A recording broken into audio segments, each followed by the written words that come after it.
You've already seen this fighter once tonight. He won the preliminary bout and now he's come back for the final. Again from Wakefield, weighed in at 76.8 kilos. Wakefield Cage Fighters has a mixed martial arts record of 15-11-3-1. Please welcome once again, Andy Cooper!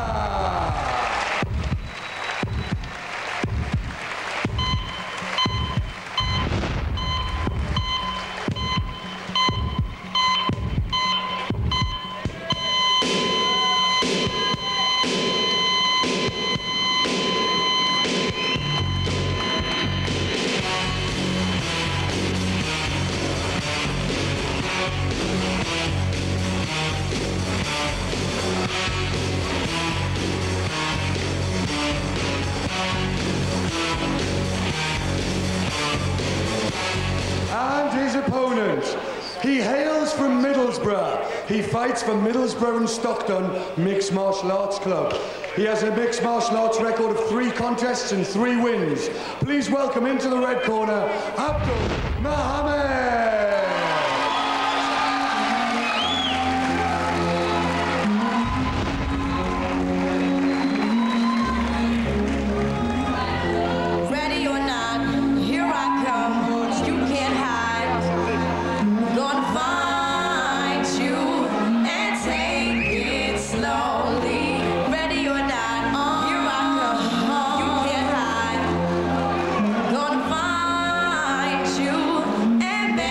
Introducing these fighters once again, the fighter standing to my left, Andy Cooper.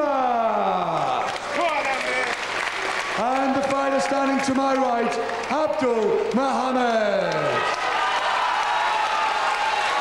Your referee once again, Mr. Grant Waterman. Thank you.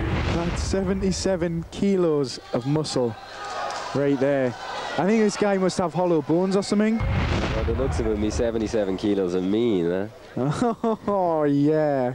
Well, if anybody can do it, it's Andy Cooper. Yeah, he just always pulls it out the bag, doesn't he? And he has to be ranked among the top 2 or 3 77 kilo fighters in the UK. Yeah, and he fights at middleweight sometimes, doesn't he? Andy will fight anyone. Andy recently took a fight against a 99 kilo fighter in a kickboxing match, just because his opponent didn't turn up. God. And he hasn't fought kickboxing in over 4 years, and he took his 90 kilo fighter the distance. He just, what amazes me, just turns up, fights, and then just laughs and goes home. And he's got himself a bit of a Clint Eastwood reputation for sitting around in the audience until it's time for him to fight. Yeah. He warms up. He's also one of the nicest guys I've ever met. You always see him talking to his opponent. He always has a smile on his face. Yeah, he's an amazing character. He's one of the nicest guys I've ever met. Abdul's a tank. He's a powerhouse, but well, he doesn't really have any striking, as far as I know. Yeah. He's a wrestler, and from all accounts, he's a very well decorated wrestler. There he shows it. Yeah, sweet double. Brought the knees together, past the guard straight away. Total control in that takedown. Yeah, that's some excellent work. And he's a strong guy. To see if he knows his submissions. And remember, Andy's already fought tonight. You know, it was a tough one with Paul Jenkins. It was a tough fight. It went 2 rounds, but he looks fresh as a daisy. He does, yeah. These guys are all so fit. Takes back half guard there from side position. Looks like he's going to try and wear Abdul down a little. Yeah, looked like he was trying to stretch him out a little there. Straighten the leg out. Again, looks like he's going to retake guard here. With some nice strikes from Abdul all the same.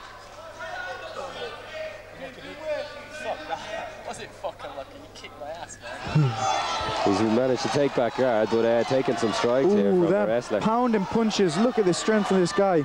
Well, I've seen Andy on the end of a whole lot of punches in his fight against Mohammed Kasha, but he came back in the 2nd round and beat him. Yeah, and he's put his head down, you know, after that little flurry. I mean, he just looks comfortable. He weathers the storm. He covers up well, and he takes the fight. You know, he just keeps on fighting. Well, he just goes and goes and goes. He's like a dynamo, isn't he?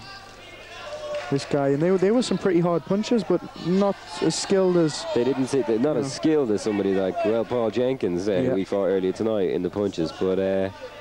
He's got obvious power behind his punches, which is what I was talking about earlier. These guys are a bit heavier, obviously. This guy's a tank, so those short arms are going to give a lot of power in the punches. I mean, we're talking 12 kilos of difference between these guys and the last guys who fought, so that's 12 kilos more power. That's a lot of weight.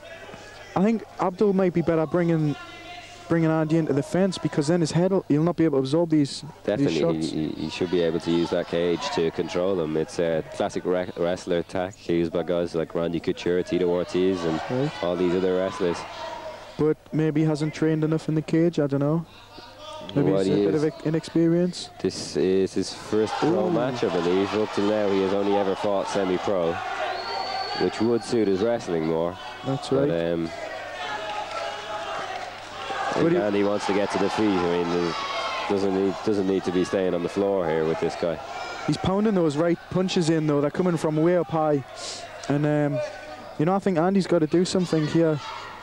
I think maybe it's just to sit this round out, just stay out of danger. Maybe let Abdul get a little tired. Yeah, because inexperience is going to show. It's going to be hard to sweep a wrestler. We've seen Andy has a much improved ground game, and he managed to turn Jenkins over a few times. I think you might find it a little more difficult to sweep this guy. That's right. He's shorter and stockier. Oh, his arms are coming. His legs are working for that armbar, yeah. Oh, he's got it. He's got it, yeah. Oh, this fight could be over. Abdul needs to stack him up. He managed to stack him, and he's come through those legs. He did really well there. He looked like he was in a lot of trouble. Well, he may not be a submission specialist. He seems submission canny, this guy, Yeah, this wrestler. He does. From what I hear on him, the scouting report is that he's just a pure wrestler. So he's going to stick to ground and pound.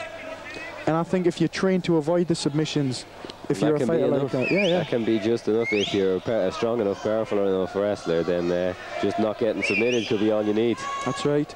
He's got obvious physical attributes. As he passes to half guard there. Oh, good elbow there. He obviously understands mixed martial arts. If we remember the days when wrestlers first appeared, they never passed guard. They just tried to hit from inside it. They did. This guy, he's making an effort to pass guards. Knows that it's going to hurt more if he can get to side control. It's a man position. That's right. The only thing with that is if you're staying in one position, there's no transition between the moves, and the transition is when you get caught. You know, as soon as you try and go to side control, if the other guy's got enough nous, he gets through it. You know, Andy working very well off his back. He's moving his hips very well. He's using his legs extremely well. You see, like a half butterfly guard there. And if you watch his head and his neck, his head is never flat on the mat. You know, so he's not absorbing the punches. Exactly. He's not taking that rebound. He's absorbing it, and it's not hurting him as much as if his head was flat on the mat. That's a tough round for Andy. He doesn't seem to be hurt, but he's being dominated. He's been taken down, and if the fight continues for the next 2 rounds in this way, Abdul's going to win it. He's got to win a decision, yeah. But again, we've got to remember that Andy Cooper's fought tonight already against one of the top guys, Paul Jenkins. So, you know, he's not going to be as fresh. But saying that, he's had his blood flowing a little bit quicker, and he set it up. He set it up nicely. Works those legs up nicely. And Pat just gets it over the head. Over the head.